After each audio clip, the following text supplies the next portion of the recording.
सबसे पहले ऐसी कौन सी घटना हुई या चीजें हुई जिससे आपको ये लगा कि मुझे इसमें जाना चाहिए? ऐसी कोई एक पर्टिकुलर घटना नहीं रही। हमारी रिसर्च टीम ने आपके बारे में रिसर्च जो किया उससे मुझे पता चला कि कम से कम 8,000 प्लस ऐसी लावारिस लाशों का आप दाह संस्कार कर चुकी हैं और उनको मोक्ष प्राप्त कर चुकी हैं। बिल्कुल बिल्कुल ये सही। कोई पहला इंसिडेंट, पहली लावारिस लाश आपको कब कहाँ कैसे मिली?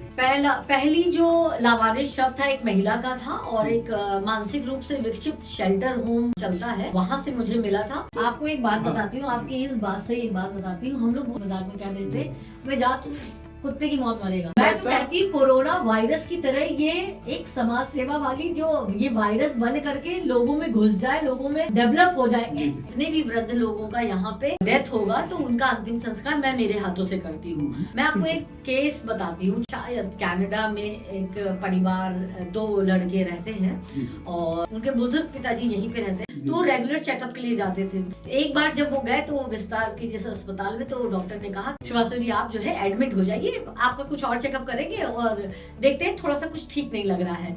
तो जो वो एडमिट हुए आईसीयू से धीरे धीरे वेंटिलेटर पे आ गए। ये सारी जानकारी उनके बेटों को कनाडा में दी जा रही थी, लगातार दी जा रही थी। एक समय ऐसा आया कि 7 दिन जब वो वेंटिलेटर पे रह लिए तो फिर उनके बेटे की एक दिन कॉल आती है डॉक्टर के पास। उधर से आवाज क्या आती है कि अब हमसे देखा नहीं जा रहा है, पिताजी की ये हालत, आप पिताजी को वेंटिलेटर पे रखना। आज तक जितने रेप पीड़िता बच्चियों का केस हैंडल किया है तो वो नन्ही बच्चियां ही मेरे संज्ञान में आई हैं और सामूहिक बलात्कार वाली बच्चियां मेरे संज्ञान में आई हैं। होता क्या है कि उनका पूरा शरीर बर्बाद हो चुका होता है, पेट का हिस्सा एक कट किया जाता है यहाँ साइड में, वहां से वो मलमूत्र पूरा बाहर रिश्ता रहता है ऑल द टाइम। वो एक्चुअली नेता की फैमिली से ही वो लड़का बिलोंग करता था। तो हम कहते हैं उन लड़कों के बारे में क्यों नहीं बात चल रही होती है कि फला मोहल्ले के फला लड़के ने ये किया है, उसको पढ़ रहा हो तो पढ़ाई से निकाल देना चाहिए, उसको कोई नौकरी नहीं मिलनी चाहिए, उसको खाना पीना राशन पानी उसका पूरा सोशल बाइकआउट हो जाना, उसके परिवार का दाना पानी बंद करा देना चाहिए।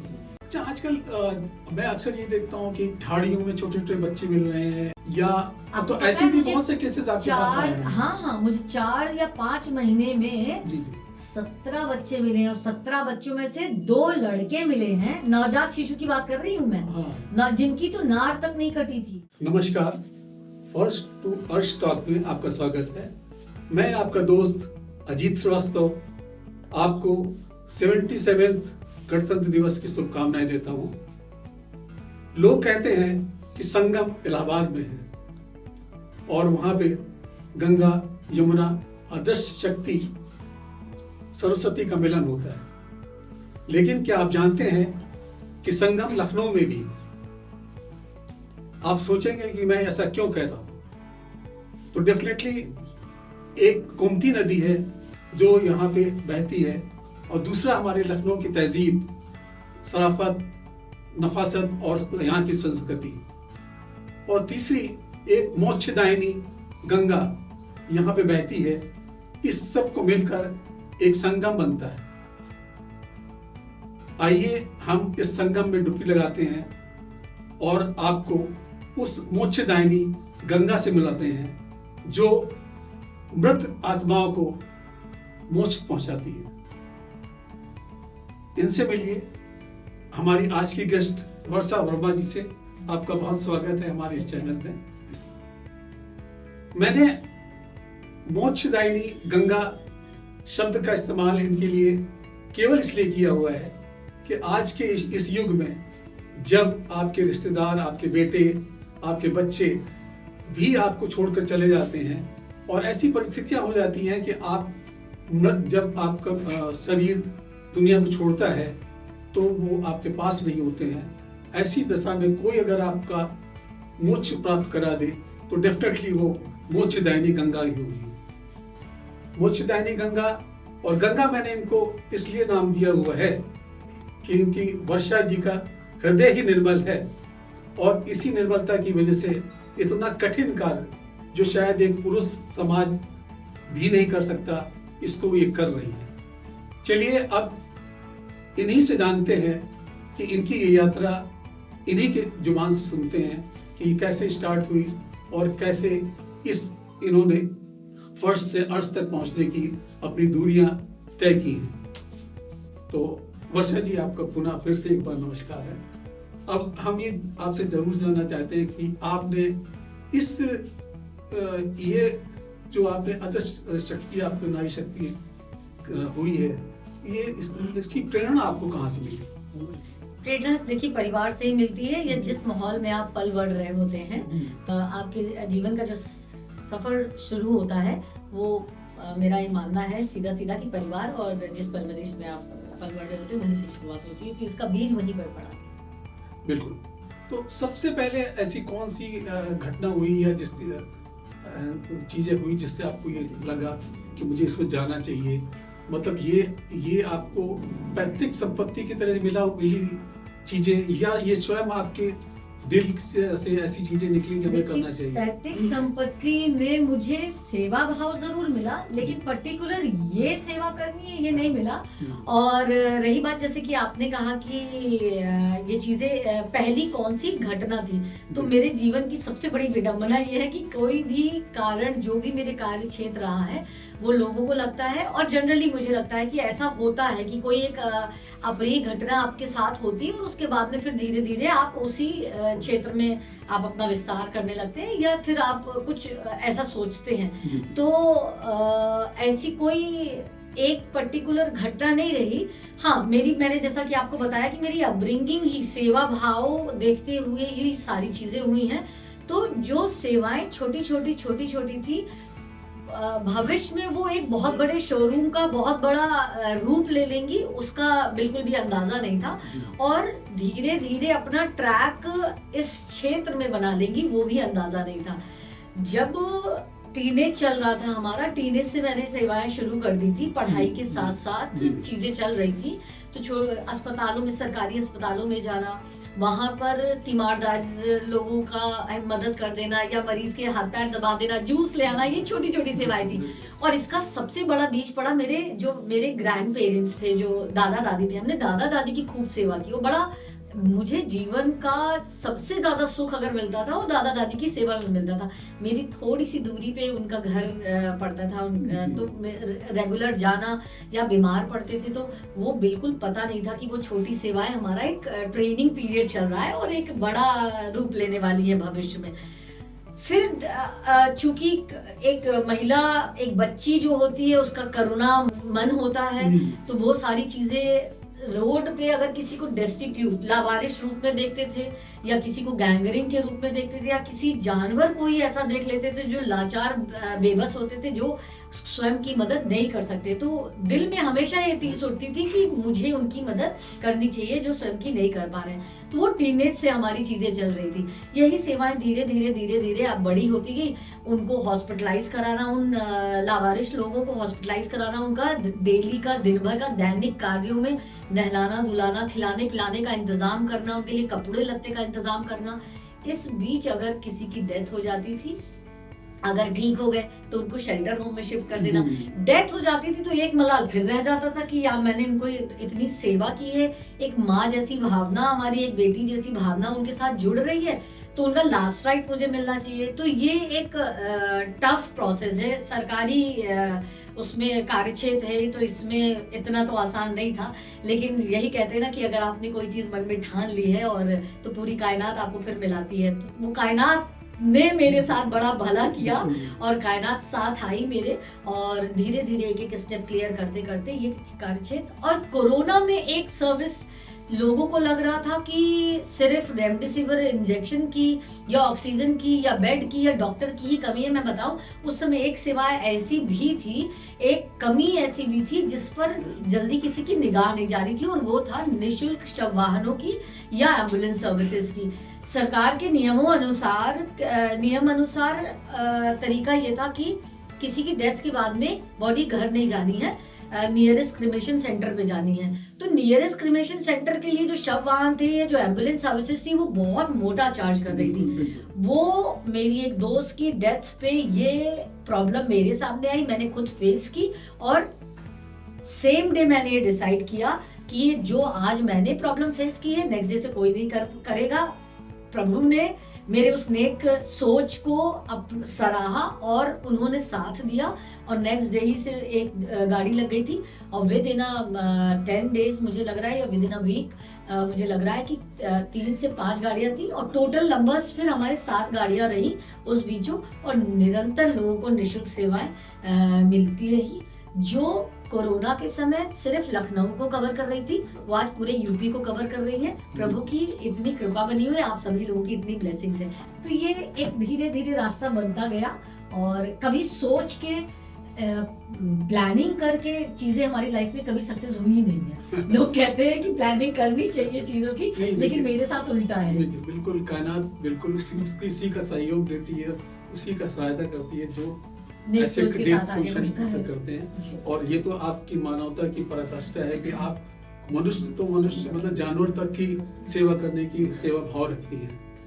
तो हमारी रिसर्च टीम ने आपके बारे में रिसर्च जो किया उससे मुझे पता चला कि कम से कम 8000 प्लस ऐसी लावारिस लाशों का आप दाह संस्कार कर चुकी हैं और उनको मोक्ष प्राप्त करा चुकी हैं।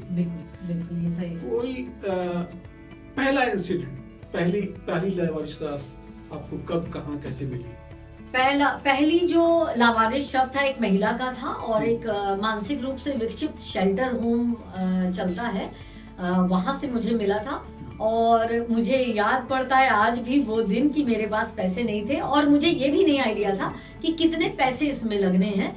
तो मैंने अपनी जो 3 दोस्त हमारे भाई आपस में इंसान उठता बैठता है, तो दोस्तों का जो दोस्त हमारे उन इस सेवा भाव को पसंद करते, तो मैंने उनके बीच में ये रखी कि आज एक लावारिस शव का क्रेमेशन के लिए मुझे जाना है और मेरे पास पैसे नहीं है। तो रचना और रंजना इन दोनों ने मुझे एक या 2 हजार रुपए दिए थे कि जो भी पैसा लगेगा वो आप इस पैसे को लगाना और मतलब क्रिमेशन का कार्य पूरा करना है, ये हम तय करके गए थे। और जो थोड़ा बहुत जो मेरे पास पैसा था तो वो पैसा लेकर के ये जो है कार्य पहली बॉडी का अंतिम संस्कार हम लोगों ने। देखिए इतना बड़ा भाव दिल में उठना ये भी एक बहुत बड़ी बात है। इसीलिए मैंने आपको गंगा का की उपाधि दी है क्योंकि इतनी निर्बलता ही जिसके हृदय में होगी वही ये ऐसे कार्य कर सकती है। मैं आपको अपना एक इंसिडेंट बताता हूँ। मैं 80s में करीब रोज जगदीशपुर किसी इंडस्ट्रीज के लिए जाया करता था। तो एक अर्धविक्षिप्त आदमी उसी रोड पे मिलता था। मैं कॉलेज से जाता था तो वो मिलता था, कभी देखते थे कहीं खड़ा होता था, कहीं कुछ करता था, कभी कभी हम लोग को मिल जाता तो हम लोग उसको चाय भी पिला देते। एक दिन सुबह जब हम वहां से निकल रहे थे और गाड़ी हमारे पास हो रही थी तो वहां पे 2-4 लोग भीड़ लगी हुई थी और वो मतलब जैसे रोड पे कोई जानवर बन जाता है वो हालत उसकी थी। शायद रात को किसी एक्सीडेंट में गाड़ी ने उसको हिट कर दिया था और उसके बाद उसके ऊपर इतनी गाड़ियां निकली होंगी कि मैं समझता हूँ उसका कीमा बन चुका था। तो ऐसे में समझ में नहीं आता था कि मानवता कहाँ पहुंची, कहाँ क्या हो गया, किस पोजीशन पे पहुंची। तो आपको एक बात बताती हूँ, आपकी इस बात से एक बात बताती हूँ। हम लोग बहुत मजाक में दोस्ती यारों में बैठ करके या बैठे होते हैं, हंसी मजाक में कह देते वे जा तू कुत्ते की मौत मरेगा। बहुत आसान भाषा में हम लोग ये कह देते। जब भी मैं बाय रोड जर्नी पे कहीं पे भी हम जा रहे होते, जैसे हर 15 दिन पे मैं मोक्ष प्राप्ति के लिए जाना ही होता है हमारा, बिग टूर जाते हैं हम, तो मुझे बहुत सारे ऐसे कुत्ते या बिल्लियां भी मिलती हैं जो मुझे इस कहावत को याद दिलाती हैं और हर बार उस बात पे मलाल होता है कि शायद मैंने भी जीवन में कभी किसी को कहा होगा या किसी ने मुझे कहा होगा। जब आप देखते हैं ना कि एक कुत्ता रोड क्रॉस कर रहा हो तभी उसके ऊपर कोई गाड़ी चढ़ जाती होगी और धीरे धीरे क्या होता है, चूंकि वो कुत्ता है, यही इसी जगह पे अगर कोई वो मनुष्य होता तो शायद वहां भीड़ लगती और मनुष्य के बच्चे को या मनुष्य को किनारे कर लिया गया होता, उसको किनारे की साइड में रोड साइड में ला करके रखते, फिर उसके बारे में पता लगाते, तो वो एक अलग प्रोसेस हो गया। लेकिन चूंकि वो कुत्ता है या चूंकि वो बिल्ली है तो उसके ऊपर कोई प्रोसेस, कोई जिम्मेदारी अपनी नहीं समझता है। तो होता क्या है कि उसके ऊपर निरंतर गाड़ियां चलती जाती है और तब तक चलती जाती है जब तक वो कुत्ता या बिल्ली वो सड़क में ही पूरी तरह से सम्मिलित नहीं हो जाता है, पूरी तरह से मिल नहीं जाता है। बिल्कुल। एक दिन वो कुत्ता, मरा हुआ कुत्ता या बिल्ली वो सड़क ही बन जाते हैं। सब। तो उसका उस दुष्परिणाम को बचाने के लिए मैं क्या करती हूँ, जितने भी मुझे रास्ते में डेड बॉडीज इन लोगों की मिलती हैं, तो बहुत तो नहीं कर सकते, लेकिन जितना कर सकते हैं उनको उस सड़क से उठाना और उठा करके मिट्टी का जो किनारे रोड साइड का जो हाईवे पे जो मिट्टी का जो पोर्शन होता है वहां पर थोड़ा सा बस ढक देते हैं ताकि वो डिस्पोज हो जाए। कम से कम वो कहावत पे हम उतनी मिट्टी डाल पाए कि कोई कुत्ते की मौत मरा है। तो ये एक छोटा सा स्टेप है।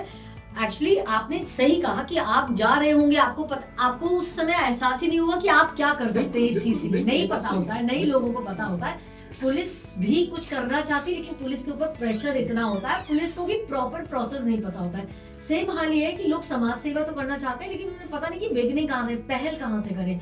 तो लोगों को लगता है यार मेरे पास पैसा नहीं है। तो पैसा समय इन सबसे बड़ी बात है कि अगर आपके अंदर एक सोच डेवलप हो जाए तो ये पैसा भी, कम पैसे में भी आप समाज सेवा कर पाएंगे और कम साधनों में भी आप समाज सेवा कर पाएंगे। ये मैं हमेशा लोगों से कहती हूँ। बस लोगों को पता, राइट डायरेक्शन की एक कमी होती है, लोगों को पता नहीं होता कि पहल कहाँ से करें। सबसे पहले तो ये होना चाहिए, उनके अंदर सेवा भाव होना चाहिए। जिस दिन ये सोच आ गई, जिस दिन ये सोच आ जाएगी उस दिन मैं तो कहती हूँ कोरोना वायरस की तरह ये एक समाज सेवा वाली जो ये वायरस बन करके लोगों में घुस जाए, लोगों में डेवलप हो जाए। और ये पता है रूट लेवल पे कहाँ से बदलाव आ सकता है। मैं झलकारी बाई में मंगलवार को सेशन लेती हूँ 40 मिनट का हेल्थ एंड हाइजीन पे। उस हेल्थ एंड हाइजीन में मैं आखिरी का 5 मिनट इस पे देती हूँ कि अपने बच्चों में सेवा भाव और पूजा पाठ, जिस भी धर्म से पूजा पाठ, इन 2 चीजों की आदत अगर आप बचपन से डालेंगे तो वो कभी चेंज नहीं होगी। और अगर आप ये डालेंगे कि 5 साल के बाद अगर हम ये सिखाएंगे तो फिर वो नहीं डेवलप नहीं होगी। तो ये ऐसा कहा भी जाता है कि 5 साल के अंदर बच्चे का हाँ, ब्रेन पूरा तरीके से डेवलप हो जाता है। एग्जैक्टली। तो वो 5 साल सबसे हमारे प्रीशियस होते हैं, हैं जिसमें हम लोग ये सोचते हैं कि आप 5 साल के बाद हम सिखाएंगे, तो वो गड़बड़ हो जाता है मामला। आपको right from the beginning root level पे सारी चीजें, और शिक्षा प्रणाली में बदलाव की बहुत बड़ी जरूरत है और ग्राउंड लेवल पे जरूरत है। आपको पता है हम लोगों ने पढ़ा होगा, आप और हमारे एक जनरेशन आगे होंगे तो आपने और ज्यादा शायद बेहतर किताबों का चयन उन दिनों में हुआ करता था। मॉरल साइंस की एक किताब आया करती थी जिसमें चित्र के साथ बहुत सिंपल तरीके से बताते थे कि भोर होने से पहले नहा लो, दातून, सुबह उठो तो दातून करो, सुबह फ्रेश होने के लिए भी वहां पे सिखाया गया है। आज हमारी किताबों में आप उठा करके देख लीजिए तो किताबों से ये मॉरल साइंस जो हमारा ये डेली रूटीन है, पहला स्टेप ही हमारा अच्छी चीजों से कि हमें ब्रश करना जरूरी है, नहाना जरूरी है, व्यायाम जरूरी है, पूजा पाठ जरूरी है और सेवा भाव, ये 5 से 7 चीजें जो ये हमारी किताबों से गायब है और ये हमारी संस्कृति से। देखिए मेरी भी एजुकेशन आप बहुत पहले नगर पालिका के स्कूल हुआ करते थे। हाँ। उसको हम लोग मजाक में टाटपट्टी वाले स्कूल कहते हैं। हाँ, ठीक है, लेकिन वो बहुत सॉलिड आपको बहुत सॉलिड चीजें हुआ करती हैं।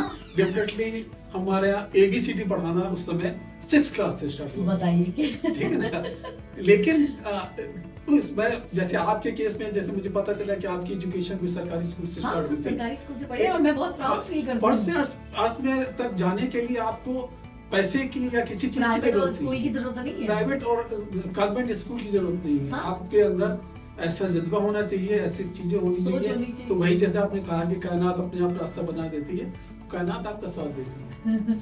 अच्छा, एक बच्चा जब एक पेरेंट्स के यहाँ पैदा होता है तो माँ बाप को, सबको ये जरूर इच्छा रहती है कि वो हमारे साथ रहे या आगे बढ़े या कुछ भी करे। और जो हमारे हिंदू संस्कृति में सबसे ज्यादा इम्पोर्टेंस कोई भी इच्छा अगर वो अपने बच्चे से नहीं करता है तो ये जरूर करता है कि वो हमें मुखाग्नि दे सके। और ऐसे केस में अब तो ऐसे केसेस हो चुके हैं कि आदमी ये शायद उसके लिए भी टाइम नहीं निकाल पाता। तो ऐसे केस में जब कोई भी बुजुर्ग अपनी अंतिम सांस गिन रहा होता है और वेट कर रहा होता है कि मेरा बच्चा आ जाए और मुझे मुखाग्नि दे सके, ऐसा कोई केस आपके सामने आया हो कभी, या आपने कभी ऐसी लावारिस लाश का अंतिम संस्कार किया हो? देखिए ऐसे लोग लावारिस तो हम नहीं कह सकते, लीगली तो लावारिस नहीं, क्योंकि उनका कोई ना कोई तो है, और कोई भी व्यक्ति लावारिस तो पैदा होता नहीं, क्योंकि उनके माँ बाप होंगे तभी उनका जन्म होगा। हाँ, कुछ परिस्थितियां ऐसी होती हैं, धीरे धीरे परिस्थितियां बनती जाती हैं कि वो लावारिस कहलाने लगते हैं। या एक सबसे भयावह परिस्थिति ये होती है जिसमें वारिस हो करके भी जब व्यक्ति लावारिस कहलाता है ना, तो मुझे लगता है ये जीवन का सबसे भयावह समय, ये मूवमेंट रहता है किसी भी व्यक्ति के लिए। कि मान लीजिए एज, ऐसे बहुत सारे केसेस मैंने देखे हैं, हैंडल किए हैं, इसलिए एक्सपीरियंस से बता रही हूँ मैं आपको कि वारिस होते हुए भी लावारिस कैसे कोई बनता है। एज बढ़ती जा रही है, आपके अंदर भूलने की टेंडेंसी आ रही है, डेवलपमेंट हो रहा है, वो नए डेवलपमेंट, हाँ, इस तरह की बीमारी आपके अंदर घर कर रही है, या आप फिजिकली अपने दैनिक कार्य करने के काबिल नहीं रह पा रहे हैं, आप बेड रिडन हो जा रहे हैं, या कोई ऐसी बीमारी आपको घेर ले रही है जिसमें पैसा भी लग रहा है, लोगों का समय भी, घर वालों का समय लगातार लग रहा है, और वो एक बीमारी आपके पूरे परिवार को मतलब जैसे कि आपको कार्य करने के लिए भी रोक रही, क्योंकि वो डिमांडिंग है, वो बीमारी डिमांडिंग है, उसको वो समय चाहिए। तो ये सारी चीजें मिल करके एक समय ऐसा आता है जो डिटैचमेंट के मोड में आ जाते हैं, या पेरेंट्स क्या करते हैं या बच्चे क्या करते हैं। इसमें दोनों तरह के मैंने हमेशा केस हैंडल किए हैं। कभी ऐसा भी नहीं हुआ है कि सिर्फ मुझे बच्चे ही मिले हैं इन चीजों के लिए, या कभी ऐसा भी नहीं हुआ कि सिर्फ हमें पेरेंट्स ही मिले। तो होता क्या है कि वो लोग या तो सड़कों पे छोड़ देते हैं, तो वो लोग लावारिस हो जाते हैं, फिर उनको कुछ याद ही नहीं रहता, वापस घर जाने लायक नहीं रहते हैं, या मानसिक रूप से विक्षिप्त हो जाते हैं। बहुत सारे केसेस इस तरह से होते हैं। तो उनको जब इस तरह के जो केसेस होते हैं ना, उनके अंदर कोई भी वो इच्छा बाकी नहीं रहती है कि हमें मुखाग्नि दे, क्योंकि उन्हें तो अपने खाने का ठिकाना नहीं है। मुखाग्नि की तो दूर की बात हो गई, मुखाग्नि का जो मोह है, मैं आपको बताऊं, एक डेवलप फैमिलीज हैं जिनके बच्चे बाहर पढ़ रहे हैं, या यहीं पे भी है, मान लो तो डॉक्टर इंजीनियर टाइप के, उनमें ये कमी का एहसास उन लोगों में ये रह जाता है। बाकी आप जो उस तरह के डेस्टिट्यूट रह जाते हैं, उनका जिनका खाने का ठिकाना नहीं, जिनके पास रहने का नहीं, शेल्टर का नहीं ठिकाना, तो वो मुखाग्नि का तो मोह नहीं रहता। बहुत से ऐसे केसेस होते हैं जिसमें पेरेंट्स यहाँ पे हैं, लखनऊ में हैं, और उनके बच्चे बाहर हैं, वृद्धाश्रम में जो बुजुर्ग अपना जीवन बिता रहे होते हैं। मैं आपको एक विडंबना वाली बात बताती हूँ, क्योंकि वृद्धाश्रम हमारा निरंतर जाना रहता है, और कई वृद्धाश्रम से हमारा एक म्यूचुअल अंडरस्टैंडिंग है हमारी कि जितने भी वृद्ध लोगों का यहाँ पे डेथ होगा तो उनका अंतिम संस्कार मैं मेरे हाथों से करती हूँ। तो वहां पर जब मैं उन बुजुर्गों के पास जाती हूँ, उनसे बात करते हैं, तब एक वहां पे उनकी आंखें जो एक निराशा भरी होती हैं, उनके अंदर वो एक चाह रहती है, उस तिरस्कार वाली जिंदगी जीने के बावजूद भी उनके अंदर वो रहता है कि काश हमारे अंत समय में हमारा परिवार का, हमारे या बच्चे आकर के हमें मुखाग्नि दी। तो उनके अंदर भी ये डेवलपमेंट रहता है। जो सड़कों पे लावारिस रहते हैं ना, वो मानसिक रूप से विकसित हो चुके होते हैं, उनके अंदर वो नहीं रह जाता है वो भाव मुखाग्नि वाला। मैं आपको एक केस बताती हूँ, क्योंकि आपने कहानी मुझसे जाननी चाहिए कि एक किस्सा जानना चाहा है मुझसे, तो मैं आपको बताती हूँ कि शायद कनाडा में एक परिवार, 2 लड़के रहते हैं, और अच्छे वेल सेटल्ड है, वहीं पे हैं, काफी समय से हैं। उनके बुजुर्ग पिताजी यहीं पे रहते हैं, गोमती नगर विस्तार में ही रहने वाले हैं, थे मतलब, उनको खैर नहीं है। तो उनका एक, मैं यहाँ पे ना परिवार के बारे में डिस्क्लोज करने वाली हूँ, ना मैं अस्पताल का नाम बताऊंगी। बड़ा एक अस्पताल है यहीं पे गोमती नगर विस्तार में ही, तो वो रेगुलर चेकअप के लिए जाते थे। तो उनके बेटों ने पैसे से भेजते थे, उनका चेकअप करता। वो खुद भी वो एक उच्च अधिकारी रहे हैं, तो उनकी अपनी भी पेंशन थी, तो अपना मेंटेन रहते थे।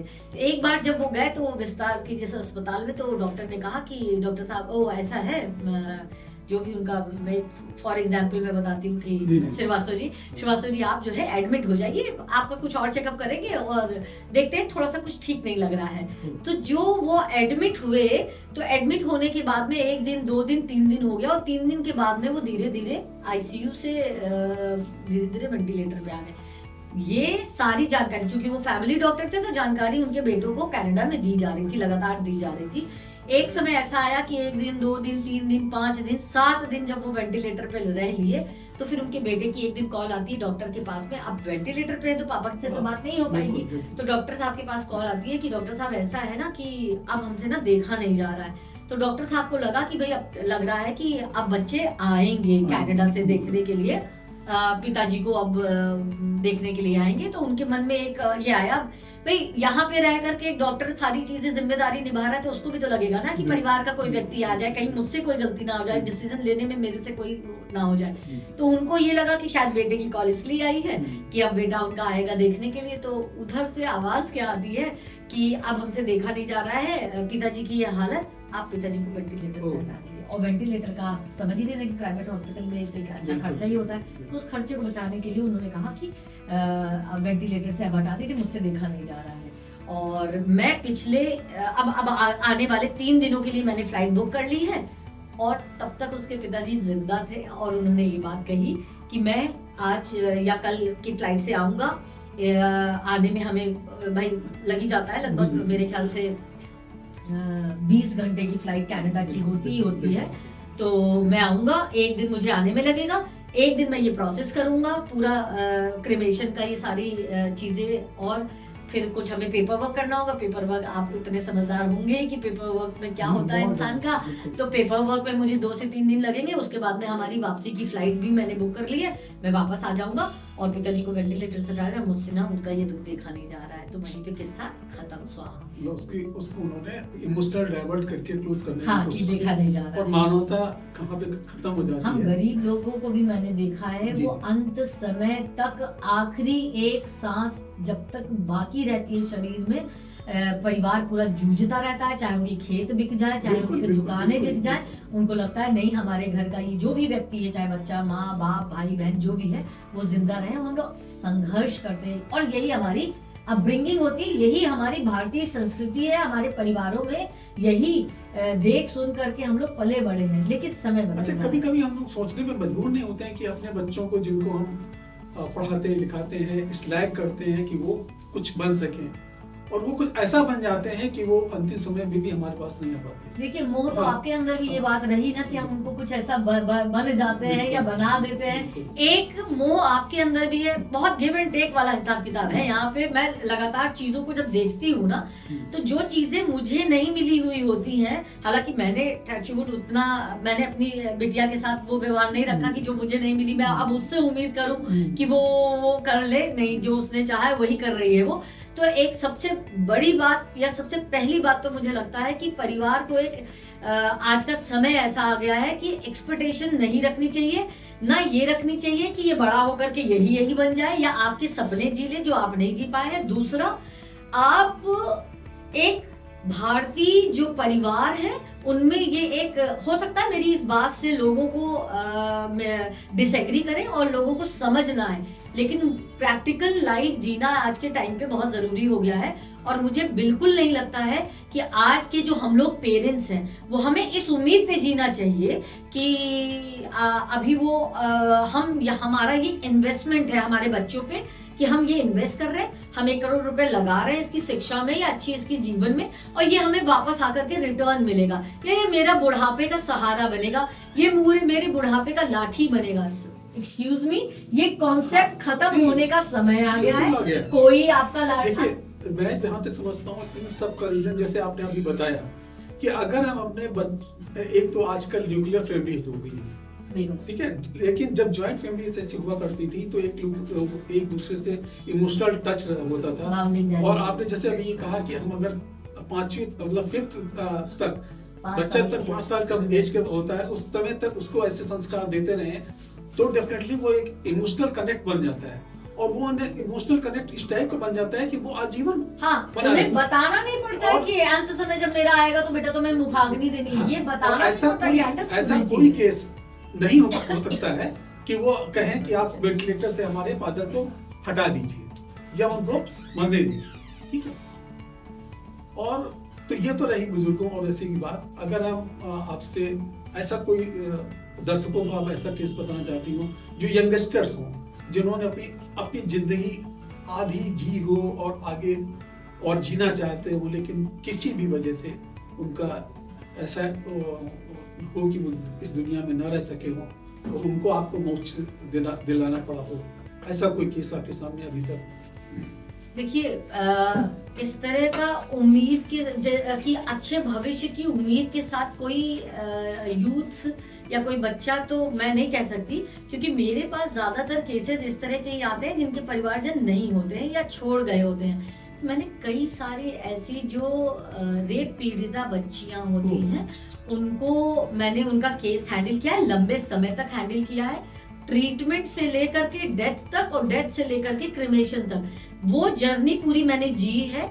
तो ऑब्वियस है कि जब किसी नन्ही बच्ची के साथ इस तरह की अपनी घटना हो जाती है, उसके भी कुछ अपने सपने होते हैं कि हम अच्छा पढ़ेंगे या मान लीजिए अच्छा या बुरा हम हटा देते हैं इसमें से, हम एक पढ़ाई लिखाई करेंगे या हम अपने दोस्तों यारों के साथ में खेलेंगे कूदेंगे और धीरे धीरे हमारी ऐसे बढ़ेंगे हम। लेकिन जब इस तरह की कोई ऐसी घटना अप्रिय हो जाती है और जीवन पूरा बदल जाता है उनका, पूरा ग्राउंड लेवल से ही सारी चीजें बदल जाती हैं। जो घूमने फिरने का जो उनका समय होता है, खेलने कूदने का समय होता है, तो इस तरह की जो बच्चियों का ट्रीटमेंट होता है वो बहुत टाइम टेकिंग प्रोसेस है, बहुत लेंदी प्रोसेस होता है। मल्टीपल ऑपरेशन उनके होते हैं, उनका एनल एरिया पूरा खराब हो चुका होता है, उनकी इंटेस्टाइन पूरी खराब हो चुकी होती है, उनका अंदर का जो पार्ट होता है वो पूरी चीजें खराब हो जाती है। तो इनके जो ऑपरेशंस होते हैं वो मल्टीपल होते हैं। जो मैंने आज तक जितने रेप पीड़िता बच्चियों का केस हैंडल किया है तो वो नन्ही बच्चियां ही मेरे संज्ञान में आई हैं, तो और सामूहिक बलात्कार वाली बच्चियां मेरे संज्ञान में आई हैं। तो मैं उन्हीं का एक्सपीरियंस शेयर कर सकती हूँ। इनकी जिंदगी इस कदर खराब हो चुकी होती है कि हम आपको बता नहीं सकते हैं। जो जीवन उनका खेलते कूदते स्कूल पढ़ाई और इनमें जाना चाहिए, तो होता क्या है कि उनका पूरा शरीर बर्बाद हो चुका होता है और मल्टीपल ऑपरेशन उनके लिए, जो उनको पॉटी के लिए या यूरिन पास करने के लिए उनका पेट का हिस्सा कट किया जाता है यहाँ साइड में, वहां से वो मलमूत्र पूरा बाहर रिश्ता रहता है, ऑल द टाइम रिश्ता रहता है। तो जो मैंने बच्चियों को सालों सालों तक वो कपड़ा ऐसे बांधे रहती हैं या अपने मनपसंद कपड़े नहीं पहन सकती हैं, वो बच्चियां मनपसंद जी नहीं सकती हैं क्योंकि मोस्ट ऑफ द टाइम तो वो हॉस्पिटल में है। एक रिकवरी ऑपरेशन की होती है, दूसरे की डेट आ जाती है। मैंने कोरोना के टाइम पे एक बच्ची को, सुल्तानपुर की एक बच्ची थी, अब तो खैर बड़ी हो गई, वो मुझे बुआ कह करके बुलाती है, सामूहिक बलात्कार हुआ था उसके साथ। वो 7 साल की थी उस समय और 7 साल की थी, हाँ मात्र। रिपोर्ट वो थोड़ा सा वैसे जो नेता टाइप की, या सॉरी मैं यहाँ पे पर्टिकुलर नेता का नाम ले रही हूँ, वो एक्चुअली नेता की फैमिली से ही वो लड़का बिलोंग करता था। तो उस खुंदस में दोबारा उसके साथ वो रेप हुआ था। मैंने उस लड़की को तिल तिल मरते देखा था। वो जितनी बार भी लखनऊ आती थी तो कोरोना का पहले टेस्ट कराना पड़ता था। और सबसे बड़ी विडंबना वाली बात यह है कि इस तरह की पीड़िता बच्चियां हो या महिलाएं हो, उनका पूरा जीवन बर्बाद हो चुका होता है, पूरा शरीर उनके इतने कष्टों में होता है, मेंटली भी और फिजिकली भी। उनके लिए कोई अलग से व्यवस्था नहीं होती है, उनको सरकारी लाइनें लगानी पड़ती हैं क्योंकि नहीं पैसा होता है। लाइनें जो लंबी लंबी लगती हैं, पता चला कि वो फिजिकली और मेंटली तो टूटा ही हुआ है, वो लाइनें उनको तोड़ती हैं, वो लंबा ट्रीटमेंट तोड़ता है, पैसा तोड़ता है, फाइनेंशियली जो कमजोर होती है वो बात तोड़ती है। और जो बाप एक छोटा सा चाट का ठेला लगा रहा होता है, चाउमीन का ठेला लगा, उसका काम धंधा टूटा है, तो सोचिए कि उस लड़की को तोड़ने के लिए कितनी चीजें बनी। उसके अलावा और क्या चीजें तोड़ती है उस लड़की को कि जहाँ पे वो खड़ी होती है उसके बारे में 4 लोग बात कर रहे होते हैं। अखबार की हेडलाइन ये होती है कि फला मोहल्ले की फला परिवार की मझली बिटिया के साथ ये हो गया है। मैं तो कहती हूँ कि मीडिया को ये समझना चाहिए, मीडिया उनको तोड़ती है हर गली में, हर चौराहे पे, पान की दुकानों में, कविताओं में, मुशायरों में, सब जगह हम लोग इस तरह के पॉडकास्ट में, इस तरह इंटरव्यू में, अखबारों में, चैनल्स में सिर्फ एक बात चल रही होती है उस लड़की के बारे में। हम कहते हैं उन लड़कों के बारे में क्यों नहीं बात चल रही होती है कि फला मोहल्ले के फला लड़के ने ये किया है, उसका उसको पढ़ रहा हो तो पढ़ाई से निकाल देना चाहिए, उसको कोई नौकरी नहीं मिलनी चाहिए, उसको खाना पीना राशन पानी, उसका पूरा सोशल बाइकआउट हो जाना, उसके परिवार का दाना पानी बंद करा देना चाहिए। तब जाकर के एक सही प्रोसेस होगा और तब जाकर के एक डर पैदा होगा। डर के साथ साथ इस चीजों पे लगाम आएगी। लेकिन हमारी आपकी सोच ही, हम लोग उल्टी सोच के साथ जो है बात करते हैं। We always discuss problem, we never discuss solution. हम सोल्यूशन पे बात ही नहीं करते। हम उस लड़की के बारे में बात कर रहे हैं, उसका तिल तिल मर रही है। वो लड़का जो क्षणिक भर के मजे के लिए जो भी उसने किया, उसके बाद में वो अपनी दोस्ती यारी में अपना खा रहा है, पी रहा है, उठ रहा है, बैठ रहा है, उसके साथ क्या हो रहा है? अरे नरक तो उसकी जिंदगी होनी चाहिए ना। अच्छा, आजकल मैं अक्सर ये देखता हूँ कि झाड़ियों में छोटे छोटे बच्चे मिल रहे हैं, या अब तो ऐसे भी बहुत से केसेस आपके पास आए हैं। हाँ, मुझे 4 या 5 महीने में जी 17 बच्चे मिले हैं, और 17 बच्चों में से 2 लड़के मिले हैं। नवजात शिशु की बात कर रही हूँ मैं, जिनकी तो नार तक नहीं कटी थी। मतलब कट करने के बाद में वो जो एक प्रोसेस होता है ना, यहाँ अपने उखड़ने, नार तक नहीं हटी थी उनकी। मुझे वो भी बच्चे मिले, 15 लड़कियां मिली हैं और 2 लड़के मिले हैं। इधर ही हाल फिलहाल की बात बता रही हूँ, आप उठा करके सोशल मीडिया देखिए मैंने कितने बच्चे नवजात शिशुओं को क्रिमेट किया है। बहुत बड़ी विडम्बना है। वो अनवांटेड चाइल्ड होते हैं, बहुत सारी सिचुएशंस होती हैं, लेकिन फिर भी मैं हाथ जोड़ करके विनती कर रही हूँ कि अनवांटेड चाइल्ड भी है, या मान लो हो गई गलती और आपको वो बच्चा पैदा करना पड़ रहा है, तो सबको मैं जीने का हक के अलावा आप छोड़ दीजिए। एक बात मैं आपको बताती हूँ, जीने का हक तो है ही, वो तो ऑब्वियस है कि प्रभु ने अगर आपको वो आया है इस धरती पे, आपके कोख में आया है, तो उसको जीने का हक है। एटलीस्ट आपको मारने का हक नहीं, ठीक है ना। तो मैं आपको बताऊं, मेरे पास सैकड़ों कॉल आती हैं कि मैम आप इस तरह के क्षेत्रों में काम करती हैं, आपको बच्चे अक्सर मिल जाते हैं, कभी कोई बच्चा हो तो मुझे दे दीजिएगा। आपको पता है, परिवार कुंठित होकर के वो बुजुर्ग हो जाते हैं और उनके आंगन में कभी किलकारियां नहीं पूछ पाती हैं, क्योंकि जो एक कारा का प्रोसेस है, इस चैनल के थ्रू मैं तो बल्कि गवर्नमेंट से भी ये गुहार लगाती हूँ, जो कारा का टफ प्रोसेस है। अच्छा, टफ भी किन्हीं वजह से हुआ है, क्योंकि मिसयूज हो रहा था बच्चों का, लेकिन जो एक लेंदी प्रोसेस है ना, उस लेंदी प्रोसेस में होता क्या है, बच्चे कभी बच्चे के रूप में आ नहीं पाते पेरेंट्स के पास। बड़े बच्चे मम्मी पापा को एक्सेप्ट नहीं, माँ बाप नहीं कहेंगे तो एक्सेप्ट नहीं होते हैं, और इनके अंदर भी वो फीलिंग नहीं आ पाती है। तो ये जो कारा का प्रोसेस है, उसको थोड़ा सा ऐसा कर दिया जाए, जो अनाथ बच्चे हैं, अनाथ होके ही बड़े हो जाते हैं और जीवन भर कुंठा में रहते हैं, फिर वो बदला रिवेंज कोई ऐसा ब्रिज जरूर होना चाहिए, जिनको बच्चों की जरूरत है, उन्हें बच्चे मिल जाए, और जिनको पेरेंट्स की जरूरत है, उन बच्चों को एक अच्छी अपब्रिंगिंग मिल जाए, अच्छी एजुकेशन मिल जाए। तो गवर्नमेंट को एक बहुत बड़ा स्टेप की जरूरत है इस क्षेत्र में भी, एजुकेशन के क्षेत्र में भी और मेडिकल लाइन पे भी। जो इस तरह की जो रेप पीड़िता बच्चियां होती है ना, उनके लिए एक अलग सिस्टम होना चाहिए। और एक बात मजेदार बताती हूँ, 10 लाख रुपए का सरकारी प्रावधान है ऐसी बच्चियों के लिए जो रेप पीड़िता बच्चियां होती हैं, लेकिन वो मिलता है आपको 18 साल के बाद, जब वो बच्ची अपने पैरों पे खड़ी हो जाती है। 18 साल तक क्या करें?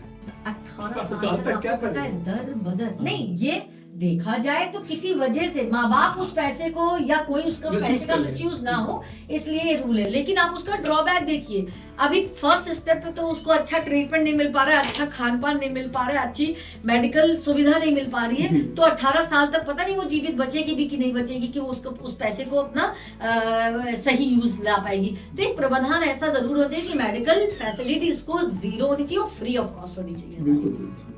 सरकारी फर्स्ट प्रायोरिटी में डालने चाहिए ये केस। अच्छा, एक बात और मैं आपसे कुछ जानना चाहूंगा, बल्कि हमारे दर्शक भी जानना चाहेंगे कि ये अभी तक तो हमारा पुरुष प्रधान समाज है, तो उसमें एक नारी होके आपके अंदर ये जज्बा, ये चीजें कैसे पैदा होगी? मतलब और आपको ऐसे उसको करने में कुछ कठिनाई तो नहीं होती है, या कभी आपको ऐसा लगा कि मैं अब टूट गई हूँ, अब मुझे कुछ और करना चाहिए? आप घर में तैयार होते हैं सवेरे, और अपने ऑफिस तक आने के लिए भी एक जद्दोजहद करनी पड़ती होगी, कभी ट्रैफिक की वजह से, कभी समय को लेकर के, कभी नाश्ता आपका टाइम पे नहीं रेडी हुआ होता होगा, और कभी आपकी शर्ट में इस्त्री नहीं हुई होगी। तो आपको वो, जब आप सवेरे उठते हैं, तब आपका फर्स्ट स्टेप से ही आपकी एक लाइफ स्ट्रगल मोड में आ जाती है, और हर चीज के लिए आप एक जद्दोजहद करते हैं, तब जाकर के आप अपने ऑफिस पहुंच पाते हैं। और ऑफिस के अपने अलग चीजें होती हैं कि आज ये टाइमली हुआ नहीं, या आज आपके मूड के हिसाब से नहीं हुआ, या आपके काम के नेचर के साथ। तो जब आपका डेली रूटीन ही इतने जद्दोजहद में है, तो आप ये सोचिए कि ये तो ट्रैक से हटके काम है। महिलाओं के लिए तो ये चीजें एक्सेप्टेबल ही नहीं है। तो हमें तो हर स्टेप पे जद्दोजहद करनी पड़ती होगी, या समाज से थोड़ा सा लड़ के आगे आना भी पड़ता होगा, लेकिन मजा तो उसी में है ना, जब आपको अगर साधारण सारी चीजें मिल जाए। तो आपको एक एग्जांपल देती हूँ, अभी आजकल हाल फिलहाल में आप एक पेंगुइन वाला केस सुन रहे होंगे। अगर आपने जरा सोशल मीडिया पे आप एक्टिव होंगे तो एक पेंगुइन क्या करती है कि अपने झुंड से अलग होती है। बहुत गहरी बात है, आप इसको समझिएगा कि जब वो और उसके ऊपर सारे कैमरा फोकस्ड है, उसको दुनिया देख रही है इस समय कि जब एक समय साल भर में ऐसा आता है कि जहां पे पेंगुइन लोग रह रही होती हैं तो उनको वहां पे फूड और शेल्टर का नहीं होना होता है, मतलब तूफान आना होता है वहां पे और चीजें खत्म हो जानी होती है। तो वो क्या करते हैं, वो अपना वो वाला जगह छोड़ करके दूसरी जगह जाते हैं वो लोग, जहाँ पे उनको फूड और शेल्टर का इंतजाम रहता है। और ये प्राकृतिक है, उनके नेचर में है, उनको पता है कि हर साल उनको ये इस समय करना ही करना है।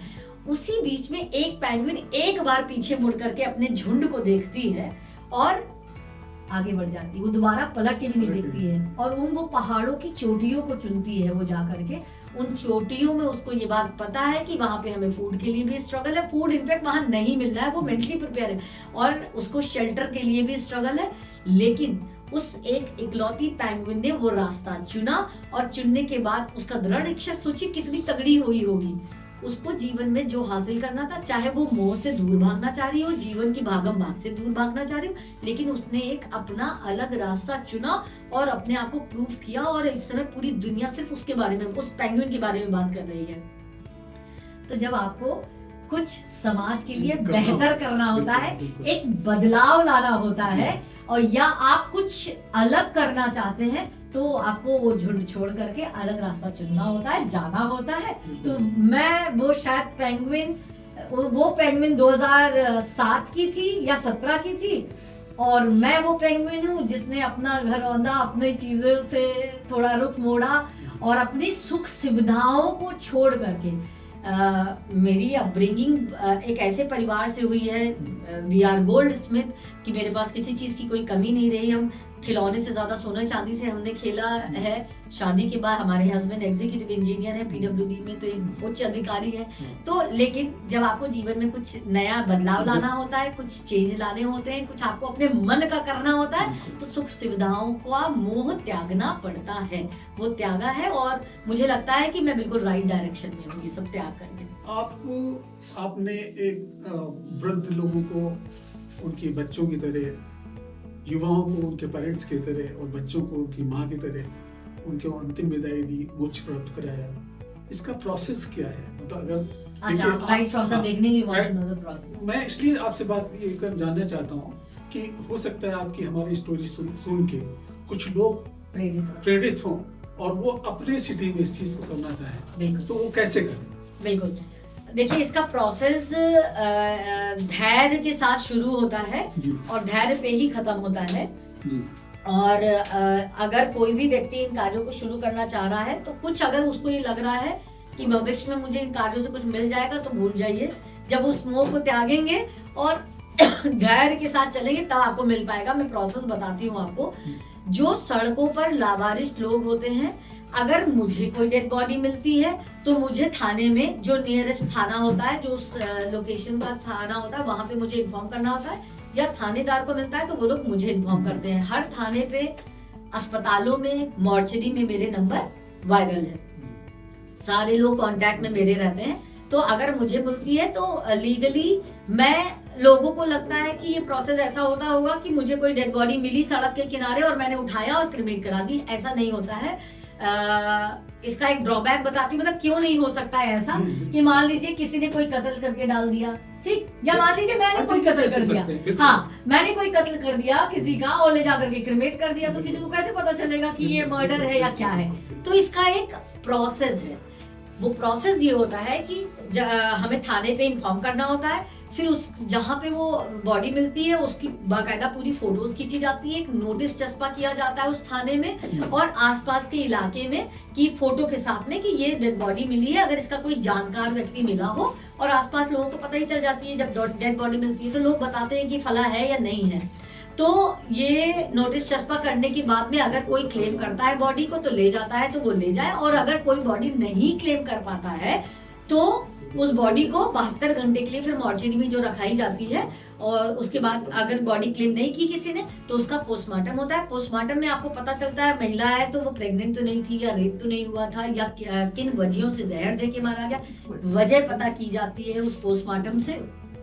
कुछ अजीब होता है तो उसके विसरा निकाला जाता है, जो शरीर के छोटे छोटे 5 अलग हिस्सों से या 7, अगर ज्यादा टिपिकल केस है तो 7 अलग अलग छोटे छोटे बॉडी के हिस्से लिए जाते हैं, जिसमें लीवर का, दिल का अलग अलग पार्ट लिए जाते हैं। उसके ऊपर हाँ, अगर कोई अजीब बॉडी मिली जिसमें कोई किसी तरह का कोई डाउट पाया जाता है कि मर्डर है या प्रेगनेंसी है महिला की, या रेप हुआ हो, तो उसमें ज्यादा लंबी प्रोसेस होता है। अदरवाइज पोस्टमार्टम होता है और वो बॉडी को हमको सुपुर्दगी कर दी जाती है। हमारी निःशुल्क गाड़ी वाहन आती है, मैं खुद लेकर के जाती हूँ, लखनऊ को पूरा मैं कवर करती हूँ, और उस बॉडी को बॉडी बैग में डाला जाता है, जो सरकार की तरफ से फ्री ऑफ कॉस्ट होता है।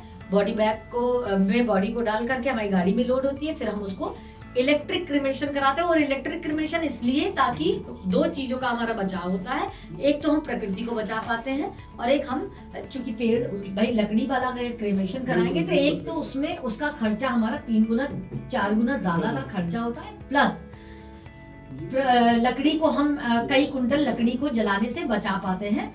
तो हमारा फर्स्ट प्रायोरिटी रहती है। अगर मशीन खराब है तो हमारी मजबूरी होती है, अदरवाइज मशीन ठीक है तो हमें वो इलेक्ट्रिक क्रिमेशन ही हम कराते हैं। इसको पूछने का केवल आपसे यही रीजन था, बहुत से लोगों ने 2 लोग इसको देखेंगे और डेफिनेटली वो मोटिवेट होंगे या उनको ऐसे प्रॉब्लम मिलेंगे, तो वो अगर करना चाहें तो कैसे? बिल्कुल बिल्कुल, आप हमसे संपर्क कीजिए। मैं इस इंटरव्यू के अंत में मैं अपना नंबर आपको दूंगी, और किसी भी शहर में कोई ये सेम सर्विसेज स्टार्ट करना चाहता है तो बिल्कुल आप मुझसे बात कीजिए, मैं आपका पूरा मार्गदर्शन करूंगी।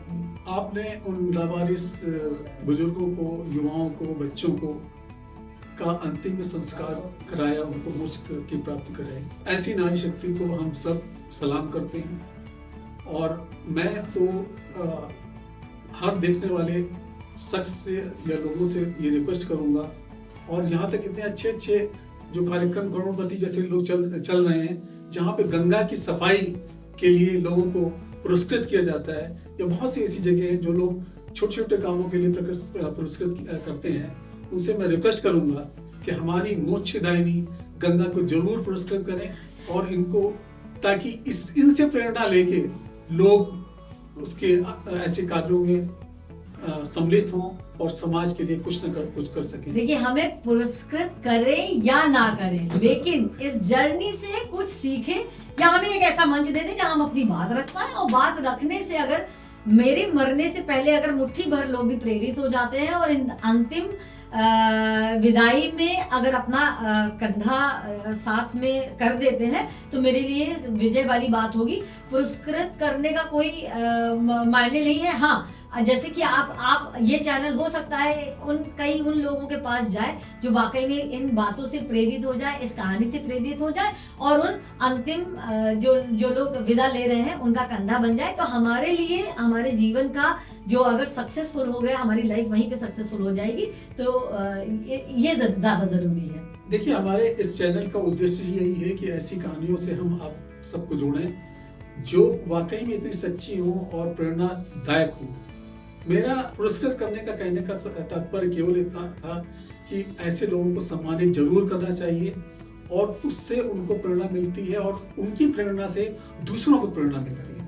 तो आप अगर ऐसा कुछ अपने यहाँ करना चाहते हैं तो हमें DM करें, और वर्षा जी को भी आप इसके लिए अप्रोच कर सकते हैं। उनका कांटेक्ट नंबर भी हम अपने DM में दे देंगे, या आप वर्षा जी अगर आप पब्लिकली बताना चाहती हैं तो भी आपका वेलकम। बिल्कुल, सोशल मीडिया पे वैसे विकिपीडिया से लेकर के हमारे सारे सोशल हैंडल्स पे हमारा नंबर वायरल है। मैं फिर भी एक बार आप सभी लोगों को बता देती हूँ कि अगर इन क्षेत्र में कोई किसी भी तरह से फिजिकली, मेंटली, इमोशनली, फाइनेंशियली जैसे भी जुड़ना चाहता है, तो वो व्यक्ति मुझसे जुड़ सकता है, जिसके लिए आप मेरा नंबर लिख सकते हैं 8318193805,